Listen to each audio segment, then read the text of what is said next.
You know nothing, Jon Snow. Dude, you're embarrassing me in front of the wizards.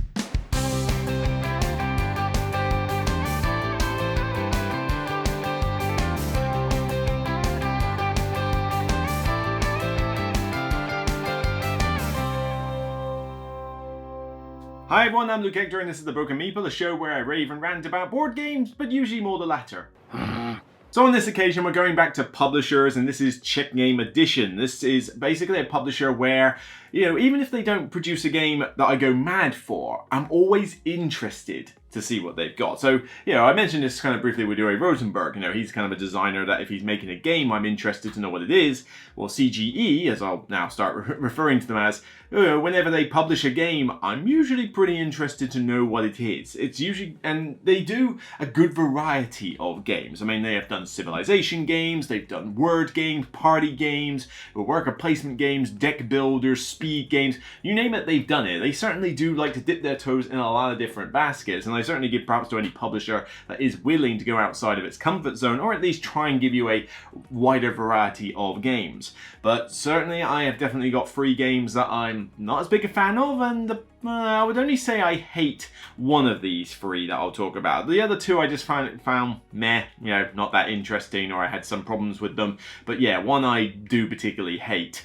The other 3, as I say, very awesome games that you may have heard me talk about in the past, but I'm definitely going to have fun talking about them now. So let's get on with it. Get on with it. Now I tend to talk about the games I like the least first, and as I say, this one is, it's hard to remember exactly how this went, so this one is more like, kind of just, I found it meh, like kind of uninspired. This is, I'm sorry to say, from Vladimir Suchy, and I know he's a respected designer by many, and no, it's not Shipyard. Alright, Shipyard, I gotta admit, is not a game I'm particularly fond of, but it just goes above this one, which is 20th Century. This is one that is not really that well heard of by many. I mean, it's ranked 2,500 on Board Game Geek. It was technically, I think, CG and Rio Grande Games that put this one out.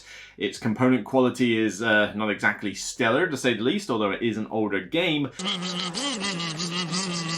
In 20th Century, you are trying to build up a land free of garbage and pollution. Auctions are how you get the tiles, and then these tiles produce various things in order to help you along that way. So you can get money in order to actually buy more tiles, but then it can also produce scientific research, which, or improve the quality of life, so that you can get over these various catastrophes that start hitting you throughout the game.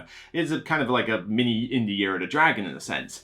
This one I just found kind of meh, really. I gave it a couple of tries. It was a long time ago, though. My memory is quite hazy of this game, but I just found it kind of meh. The components were nothing to look at. They're very boring. It's a very dry-looking game, and the theme doesn't overly come through with the whole ecological, like being ecological and that. And I don't know, I mean, Vladimir Suchy has won me over a little bit more with some of the sort of middle and later designs he's done, with the exception of Evacuation, was not a fan.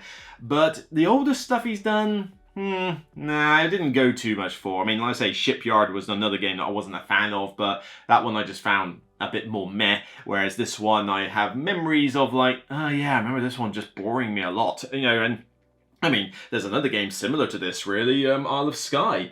Isle of Skye has you doing a kind of different style of auction mechanic or bidding mechanic to get the tiles. You build up your little mini island effectively, but it's just, I don't know, a bit more interesting, Isle of Skye. And it's a little quicker as well. This one can drag on a little bit, but yeah, it's not that much of a game I hate. I just never really got much out of it. So I was kind of struggling to find a free, but 20th Century for me. Be interested to know your thoughts. Stupid fat hobbit. Next up on the dislike list, this one again, mostly just found it kind of boring, but this one drags on a lot. It's got a huge rules teach that you need to have before the game starts. It's a bit of a table hog, but then the rules teach, it doesn't really gel well with how long it takes for certain phases of the game going. Like, you have to teach a bucket load of rules just to do this sort of minor thing that happens a couple of times, and it was a theme that should have got me interested. The idea that you're running your own dungeon and people will come around and you've got to fend them off.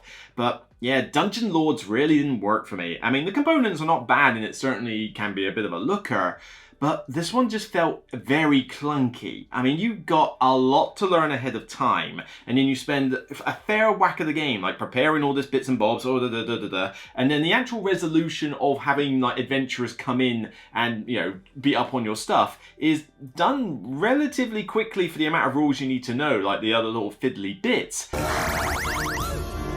Please don't tell my supervisor I was sleeping. But even then, it just doesn't feel that satisfying. You know, the puzzle element of, oh yeah, they're going to go through there and they're definitely going to go into this bit, which means they'll go into here, which is not exactly how Dungeoneers should be really operating, so the theme's kind of weird in that respect. But you don't have many actions during the game period, so it's really, really tight. The worker placement aspect is fine, but nothing special. Honestly, when it comes to the dungeon games, I kind of feel like, you know, Dungeon Pets was a better game that I enjoyed more. You know, that one at least had, you know, like a cutesy, funny theme to go with it, and it was certainly, you know, it got me like more interested in it. But another thing that really hurt it was its replay value. This one has you building up like a dungeon to keep out enemies and that, but you find that most people just kind of do the same thing and are building the same kind of stuff. So I don't really feel like I've got a dungeon that's really unique compared to the rest of you. Everyone's just kind of doing what they need to do, and then the adventurers come in and then we see who's got most victory points. As much as it's got the cool aesthetics to bring this theme out, the theme just seems to be lost in all of its rules learning curve and all its mechanics trying to grind gears together. And on top of that, this one by Vladish Vatel, he's typically one that likes to make you a glutton for punishment, and this one is definitely not a game you can recover from. I mean, if you start off badly in Dungeon Lords, good luck trying to do well, because you'll just get punished, you'll get beaten down, and then there's not enough actions in the game for you to recover and actually do well against somebody who's already started off well. It's just got too many things against it. You know, it wasn't quite low enough for me to consider it bad, but I would certainly think this is like a 4 out of 10, like a below average game. If we consider that maybe 20th Century is kind of a 5 out of 10, just very average. This one's a 4. I didn't gel with this one quite a bit, and it was more of a disappointment than something like 20th Century was. Because 20th Century, I just thought, this is a dry-ish Euro, we'll jump in, why not? But, you know, when you've got Dungeon Lords, and you've got basically Dungeon Keeper, the video game, and a board game, I expected more, and I didn't get it. There'll be plenty of time to discuss your objections when and if you return. Right, so we got 2 out of the way, and as I say, haven't played them in a while, and they're okay. They're below average at worst. You know, I don't hate them, but they just had problems. This game I hate. I don't want to go anywhere near this game again. I mean, trust me, there are games I hate more than this one by a fair margin, but this one just infuriates me every time, and it's a very sort of, you've got to be into this type of game to enjoy it, I admit, and I'm not into speed games. You know, XCOM I give a little bit of a leeway to because it's speed, rest, that kind of thing, and also the theme just does well with it, and it's co-op, which helps. But I'm sorry, I cannot stand Galaxy Trucker. This is easily the worst game I've played from CGE. The speed game where it's got a funny little theme to it. The idea that you build this ramshackle spaceship full of like random bits and bobs and guns and personnels and carrying cases, and then you watch it like basically fall to pot. But I don't like these speed games where your ability to do well is entirely based on how good you are with the speed. Because, you have all these tiles here, and the graphic design is not great in this game, so I can barely tell the difference between, hang on, wait a minute, that's a laser? Oh wait, that's for carrying people, that's for carrying minerals. Ah, wait, hang on, so which way is that facing? What pipes are on that? And I'm having to try and focus on these tiles at high speed without the ability to concentrate, and, if you try to go too fast, and it's like...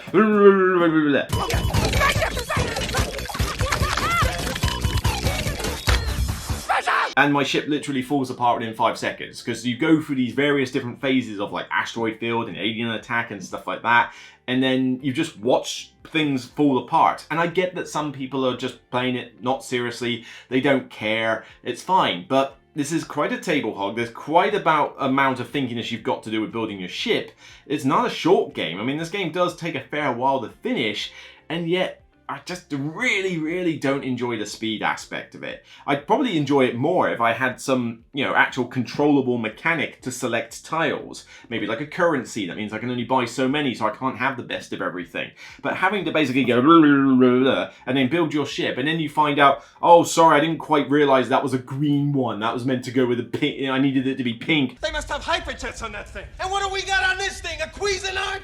Oh, well, that all disintegrates. Haha. And it's like, no, not haha. I don't like this game. It's just chaotic. It's chaotic. It's a chaotic mess for me. And if you like speed games, then I'm sure there's some dedicated fans of Galaxy Trucker out there. But to be frank, I haven't seen a single person play this game or Dungeon Lords or 20th Century in like years and years and years. You know, Galaxy Trucker is probably the most recent of the three I've seen, and even then, that was years and years and years ago. I think these three games are pretty much done. I'll be curious to know if any of you are actually seeing these games still being played, but in UK, I have not seen them, certainly not at any convention. But yeah, whatever. Keep Galaxy Trucker away from me. It's not for me, and I get that there's an audience for it. I'm pretty far away from what that audience is.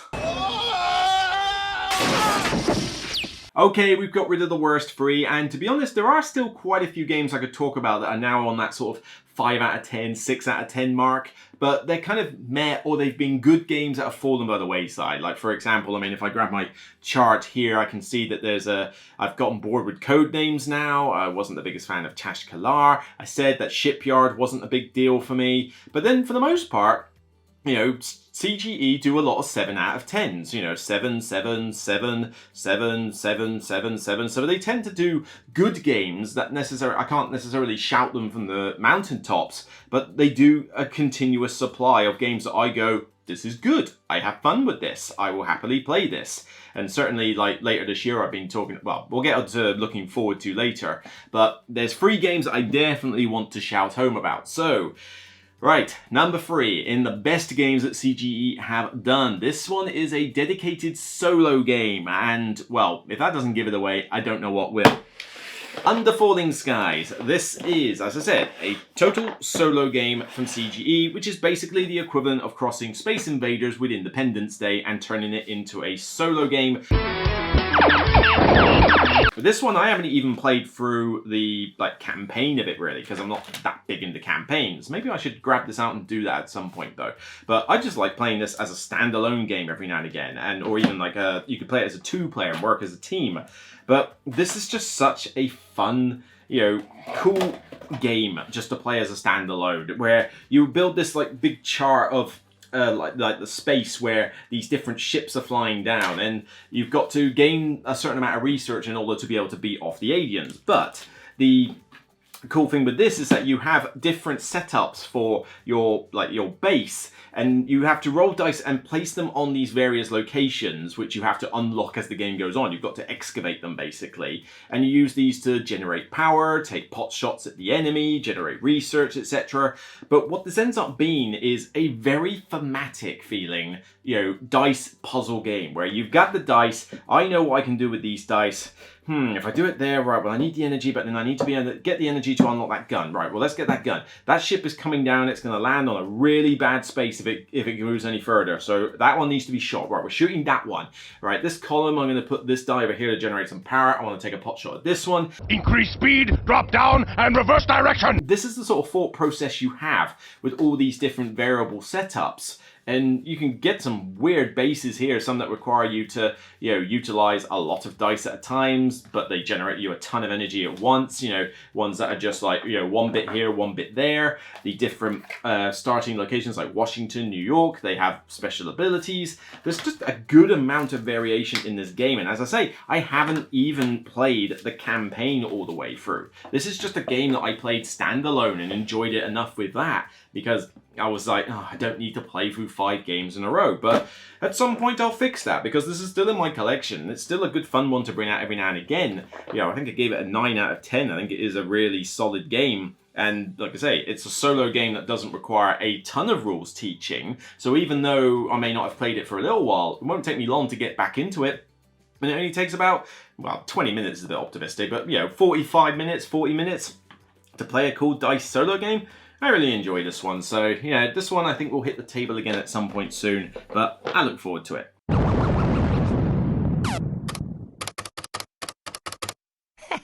For my number 2, I cannot believe that this would be my second favourite game from CGE, or just the fact that it's one of my favourite games, one of my favourite Euro games. You know, I've already mentioned 2 games by this designer that I was not a big fan of. I've mentioned a couple of games that I really like Underwater Cities and I suppose really like is a strong word, but I give Praga Kaput Redne some props. That one's fine. But, you know, I wasn't a big fan of Evacuation. But that being said, as much as this designer doesn't generally do it for me, this particular game, though, just clicked. It worked. An exception to the rule by miles. I mean, I like point salads. I like being rewarded for lots of little like points for doing stuff. But man, I didn't think like a dry as hell game with a pasted theme, a pasted title, and you know, stuff like that from a designer that I wasn't really that big into at the time, because before then I wasn't really into his designs at all, was suddenly going to make one of my favorite Euro games of all time. And that is the ever surprising Pulsar 2849. Surely you can't be serious. I am serious. And don't call me Shirley. How the hell is this a game I really enjoy? It's so hard to fathom. I mean, I don't just enjoy it. I gave it a 10 out of 10. I would still give it a 10 out of 10. I've played this a couple of times recently, actually, because people I knew at my club, Southampton Club, wanted to learn this one, and they all enjoyed it. And it just reminded me how much I enjoyed this. I've even got a folded space insert for it, so I can actually, you know, get it set up reasonably quickly. Yep, it's all in there. Oh, there we go. Wouldn't say no to a wooden insert for it, but I'll take what I can get. But man, this one just... The rules are very straightforward. Everything requires a die to do an action, but there's no less than or more than rubbish. It's just a case of, look, this one needs a 3, therefore you need a 3. You can modify a die to make it higher or lower, but there's no, must be less than a 3 or more than a 6 or not as high as a 4. You know, it's, you know, that kind of thing, which usually complicates these matters. But the actions that you do, very simple. Most of the time it's use a die and then trigger this action that takes you about 2-3 seconds to resolve, like really not long. But the variety in this game is off the frickin' chain. I mean, you have got, you know, for past the victory, you can go around, explore the galaxy and get points for visiting the systems. You can, you know, put up transmitters that get you bonuses and bonus actions and, you know, use them for points. You can get these gyrodyne things spinning in the middle of space and they get you points every round. You can, you know, level up a bucket load of technologies, of which you've got 3 separate boards, 4 iterations of each that you chop and change every game. Then you've got your HQ board, again, that is double-sided and you change its layout every game and each one is different. I mean, this creates so many different wide varieties of strategies that you can follow, and you do have to kind of adhere to like the gold tiles and like some of the techs are out there. You can't just do completely anything you want, but certainly you'll be able to look at the setup and go, that seems pretty good. I could use that tech, combine it with that. That'll be good. Oh yeah, sweet. But what's also really cool is I love the track mechanic in this. And I know, me saying I like tracks. What the hell is wrong with me? I don't think any of us expected him to say that. This one has a selection process where you roll the dice, and they're laid out with, you actually learn what the median is in this, you know, it goes back to your GCSE maths, but you lay out all the dice, and basically based on where this marker is, when you take a die from there, if it's higher than that median marker, then you have to suffer on one of 2 tracks, and if you take it lower, then you get to go higher on those 2 tracks. One is turn order, and the other one is for engineering cubes. They allow you to get bonus actions and do things, but those 2 tracks are paramount importance. I mean, being able to go first can make a big deal, although sometimes it can be good to go a bit later. But those cubes, they're needed for gold tiles at the end of the game. They can get you bonus actions. Both of them are useful. And that angsty decision of, I really do need a 6, but that's going to level me back 3 spaces on those tracks. And you can't mix and match. So I've got to pick one of them. It's like, oh, which one do I do? That is aggravating. Oh, turn order, fine. And it's, you know, it's a big sort of tug of war with the other players doing that. But it's just, I think it's just the simplicity of this game. Everything feels rewarding. You do something, you get points. You get points for everything. It is a complete point salad. The theme is completely pasted on. I mean, this 2849 means nothing. The whole spinning of gyrodynes and stuff like that, I'm sure there's a scientific backing for it. Lord knows if I've ever read it, but, you know, it means nothing in here. It's basically, here's a token, flip it, you get points. You know, the transmitters, it's a token, flip it, get points. It's not that, you know, this isn't screaming out theme, but it's screaming out what I believe to be one of the best examples, and this is why I give games a 10. It's a benchmark for point salad, but this is also a benchmark, I think, for streamlined Euro mechanics, because this one just has very streamlined mechanics in it. You've still got to think about what you got to do. You've still got a plan. You've still got limited actions, and there's still really cool combo turns that you can pull off. But nothing feels stupidly fiddly or complicated. The most complicated rule in this game is probably dealing with the spacewalks, where you have to. You get the ability and then you have to move across certain coloured nodes and they get you points for that. That's probably the most fiddly rule in the game, and even then you could pretty much ignore it. And that's a good thing with the other paths to victory. I mean, alright, you're going to go for transmitters. Well, you know what? I actually think I'm going to go gyrodynes. I'm going to ignore everything else. I'm just going to go for those. I just need to fly around the galaxy for a bit and spin these things. Last game I played, I pretty much ignored gyrodynes entirely. I ignored transmitters entirely. I leveled up my HQ board, got a few spacewalks, and just zoomed around the galaxy like crazy and got tons of points for visiting all the different planets. You really can do what you like, and the technologies just open up more cool combos for you to try. And, you know, they open up as the game progresses, so you're not completely bewildered with choice to begin with, because only so many techs are available. Oh man, I could talk about this one a lot, but I've played it recently. I would love to play it again. I know that there is an unofficial Avers solo mode for this, but I'm not as keen to try it because I've heard that it's very kind of cheaty and swingy, and I kind of would like a solo mode that's a bit not quite that sort of level. But will we ever see a proper solo mode for this? I very much doubt it. I mean, this is one of those rare occasions where a game came out and never got expanded. You know, I mean, there are a fair few people that like this game, although I got to admit, I'm probably one of the few people in my area that has it. But yeah, I would love to see an expansion for this to add maybe a bit more variety, more of those tech boards, more gold tiles. But particularly, I would love to see, what else? I mean, maybe like a different map board, maybe some player powers, that'd be quite cool. Or just bring me a solo expansion, I would like that. But yeah, the complete exception to the rule. It's bewildering why I love this one so much. Other people can't understand it, and to be honest, I sometimes struggle too. But it's been in my collection. It's even got the scuff marks along the side to prove it. It's definitely seen its fair share of use, and I only put inserts in games that I really love to play, and this is one of them. I think you saw this one coming. I have got every expansion for this. I loved it when it came out, and it is better than Dune Imperium. I just love to ring that bell because it ticks off a lot of people, and mostly I don't care. I don't even compare the two games really, but it really ticks off a lot of people. But yeah, of course, the favourite game that they have put out is, of course, Lost Ruins of Arnak. And I have everything for it, including, there we go, the Missing Expedition, the solo campaign, which was great fun as well. I mean, of course, yeah, I can't really fit them into the same box because once you put inserts in here, it becomes a bit more problematic, but I've got the folded space UV version, so it's like really nice and pretty. But I love this game. This one is such a nice blend of worker placement and deck building with, you know, with a nice fun theme to it, beautiful aesthetics. I mean, this thing looks gorgeous. The artwork's great. The components are great. The variety of paths to victory is great. You know, you've got, you know, kill guardians, level up the research track, go exploring, acquire a ton of cards. You know, there's all sorts of things you can do. And then with the expansions that have come out, you've now got player powers, which really, you know, do massive changes for how you play through the game. And then the expansion Missing Expedition gave you not only more player powers, but a solo campaign or solo co-op campaign. You can play it with 2 players that beats the solo mode in the original game, where you can play them standalone scenarios, or you can play them all in sequence, but they throw in like these other little rules changes. Like, you thought these were the basic rules of the game. Well, now we're going to tweak these aspects. Now try to beat the game. And they're good to do standalone. You don't have to do it as a campaign, because to be fair, some of the campaign elements are a little bit weak. The whole like crossing off icons on that draw and write sheet when you go through and make decisions on these cards, that seemed a little bit weak, but that's a minor blemish. You know, the actual campaign itself and just playing the game is great. But yeah, I like using the different leaders. So, you know, what we got here, we got the Mystic dude. Yeah, he messes around with fear cards. We've got, I believe he's the reporter. So he's, yeah, the reporter and the spinny wheel mechanic from the recent expansion. I love this one. I think I played a game. Did I play a game with Paul? I think I played it with Paul Grogan at his place. We did like a 2-player, and I think he just beat me. Git.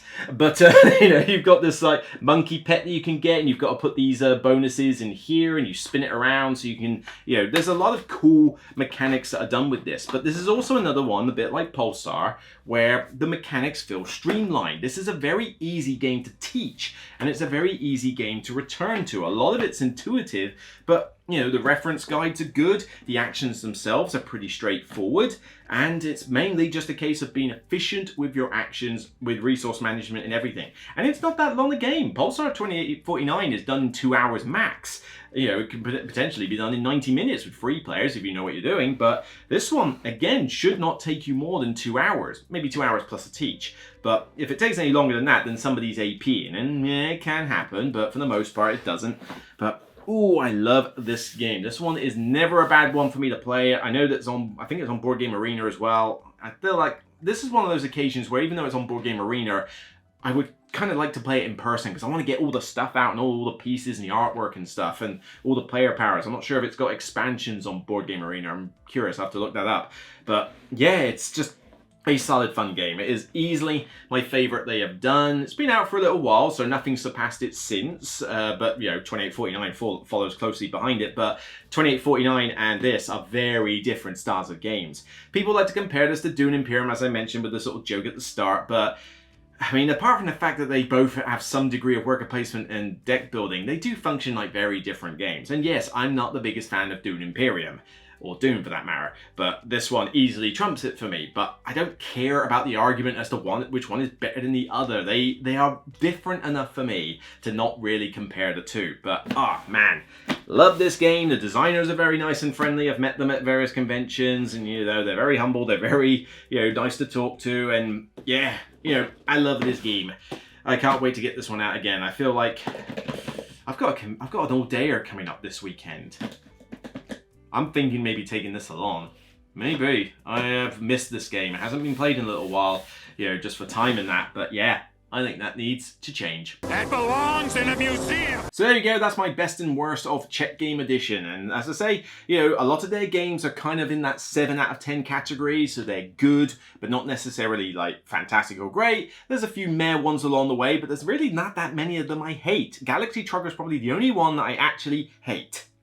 Out of the rest of them, they may have been underwhelming, but they've never been ones that I've got that angry over. But when CGE do a game well, man, does it do well. I mean, my 3 favorite games there, 9 out of 10, 10 out of 10, 10 out of 10. I mean, these are games that have been in my top 100.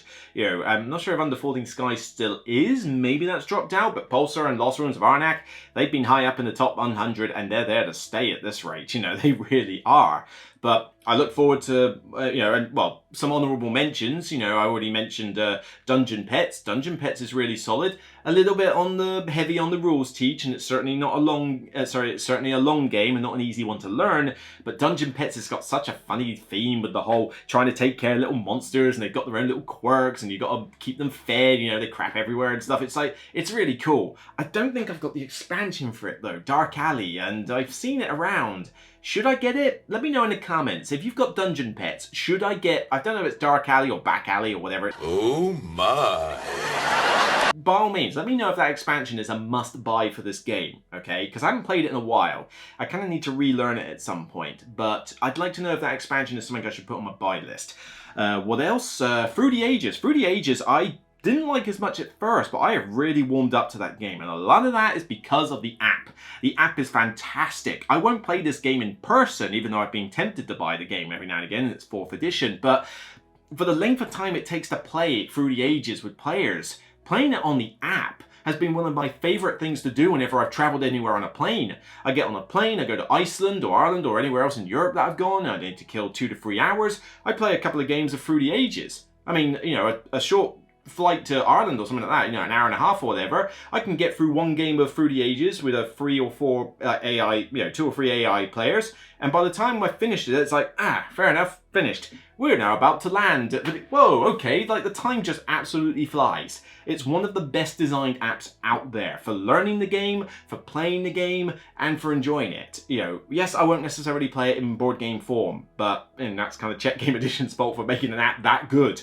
But no, that's another thing. CGE are pretty good. When they CGE do an app, they're pretty damn good apps, and this is no exception. And I'm the bad guy? Let's see on the chart and see about anything else. Pictomania, underrated word game. I find that one good fun. That's a 7 out of 10.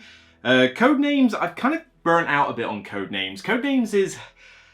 I get what it's for, and it does the job, and I'd rather play something like the Disney or Marvel version, but Codenames has too much of this whole, right, it's your turn. Well, we're waiting. Yeah, it takes a while, doesn't it? You know, and you just sit there waiting for the other team to hurry up. I mean, it takes like the clue giver about 20 years to think of a clue, and trust me, it's not easy. Even I get into that AP situation with that game. But then it takes forever for the people to make a decision, and they keep second guessing, and then they finally point, and it's like, oh, for God's sake, get on with it. This is a game that should be done and dusted in no time at all, and it just seems to take forever, and all you do is spend time waiting. So I've kind of burnt out on Codenames now. Let's see, I've not... what else have we got? Deal with the Devil. A fantastic idea, just the execution wasn't quite there. Prodigal's Club and Last Will, I enjoy those games. Last Will more than Prodigal's Club. Prodigal's Club just threw in a few too many clunky things to make it stick, but Last Will was a bit more simpler with a funny idea of sort of like Brewster's Millions or Go for Broke, of like trying to spend all your wealth on all these ridiculous things. You know, that one was good fun. Enjoyed that. Not the biggest fan of Shipyard. Yeah, like I said, rondels and a very dry theme, and I didn't quite get why it lost you points if your ship went off the edge of the tiles. That just seemed weird. I mean, what? Is Shipyard trying to confirm Flat Earth is a thing? I don't know. Kutna Horror, The City of Silver, I thought that was decent. The pricing market could have been a bit better. It was not quite as cool as I thought. And there's not really that many paths to victory in a game, so you are kind of just doing the same thing every time. But I enjoyed that one. It was a decent attempt, and it had a little bit of extra interaction with the players. So, you know, it was something, you know, new and unique. Adrenaline, a Euro game trying to be a first-person shooter. I mean, it was okay. I just didn't love it that much. What else we got? I already mentioned Dungeon Pit. Alchemist. Alchemist is a really solid deduction game. It just has a learning curve up the freaking wazoo. It is insane. They're going to bring out a Little Alchemist soon. I'll be curious to see how that does with younger kids. And they also did, I think last one was, oh yeah, I did not realize it was. Zolkin the Mayan Calendar was a game from CGE. Now, that wouldn't be my top 3. I think that's a 7 out of 10 for me. I've not played it in a while, but yeah, Zolkin's a pretty solid game. You know, spinning those giant wheels and trying to plan where your guys are in order to get cool bonuses. You know, it's tricky. I'm not very good at Zolkin, but it was a pretty solid game nonetheless. I haven't played it in ages though, man. It's never propped up. Nobody's really suggested it, or there's been other better stuff to do, but yeah, Zolkin's a long time ago when I last played that one. As for most looking forward to, well, you already know what I'm looking forward to with CGE. Of course, I mean, Lost Ruins of Arnak and Pulsar are easily my 2 favourites, and they have been for some time. If SETI, the Search for Extraterrestrial Intelligence, the one that I raved about from the UK Games Expo, if that one, when I get to play a full game of it to Essen and afterwards, turns out to be anywhere near as amazing as I thought it was from the demo, then that could be something to surpass one of these two. Would it be better than Pulsar but not Arnak, or could it beat both of them? Or would it still be my 3rd favourite but still better than Falling Skies? I don't know, but man, check out my UK Games Expo review video to see what I thought about SETI, but that one has got a lot of potential to be my game of the year, and you know, I can't wait for Essen to come along so that I can get there, get a copy, and try it out, hopefully at Essen. You know, it's not the shortest game in the world, and so, you know, it'll have a fair few rules in it, but if I can get it played at Essen, that'll be amazing, and I want to review it, I want to play it. That's definitely hot on my anticipation list, so I'll certainly let you know more when that time comes. So that's it for me on this episode of The Broken Meeple. If you like what you see, then thumb it up on YouTube, and let me know your comments down below about any of these games I've mentioned. You know, the ones that I didn't mention for the worst and the best side of things. You know, by all means, stick to both of those ends. I want to hear about your least favourite as well as your favourites. Let me know about these games, Arnak, Pulsar, and Under Falling Skies. Do you think they're as amazing as I do? Do you think I'm too harsh on 20th Century Dungeon Lords and Galaxy Trucker? You know, or are there other ones that you think I should have been more harsh on? And through the ages, do you still play that in person, or do you only play that on the app? I'd be interested to know. So take care, and remember, regardless of whether you're trying to spin your gyrodyne in space while being shot down by space invaders, it's still only a game. So bye for now.